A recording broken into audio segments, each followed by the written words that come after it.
So I like Fair and Balanced. He's got a YouTube show. I love him. He's got great information. Brings receipts, which is the kind of show I like. Now, he wrote this article called Trump Advisors Are Lying to Him to Avoid Giving Him Bad News. Donald Trump has long lived in his own reality, even before becoming president, and the reason is because he made those around him terrified to give him bad news. And now he's back in office, the same thing is happening. Trump continues to insist that things are clearly much better than they actually are, and the only way he could genuinely believe that is if everyone around him is constantly lying, which we know is true. Do you remember that the little girl that followed him around? Well, she was a woman, but she was a little blonde girl, like the Stepford aides he's got, during his court case, his fraud court case, and she would follow him around with good news articles she'd find on social media that, from Fox News mostly or OAN, telling him, look, oh my God, this is going to make you happy. Read this. She had a printer that she actually followed him around, printing out articles for him to read. No joke. And if you don't remember that, look it up. It was fucking hilarious. So, anyway, continue. Republicans have now changed their tune from everything is fine with the economy to just shut up and suffer in silence.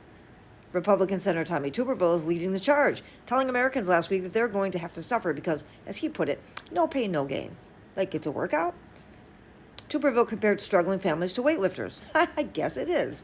And suggested that it is okay that you can't afford groceries because you will maybe eventually be able to. This isn't just condescending. It's just flat out wrong. There's a lot of right and wrong going on instead of right and left, just plain out right and wrong. Allies of Donald Trump are still mostly unwilling to speak out against his horrific policies and economic destruction publicly, but that doesn't mean that they aren't letting their voices be heard. According to news reports, Trump's chief of staff, Susie Wiles, is being inundated with panicked phone calls from Trump's allies who are complaining and getting angry about the economic devastation that he is causing on a daily basis. For the second time in just a few weeks, well, I'm quoting him, but we'll just call him 47.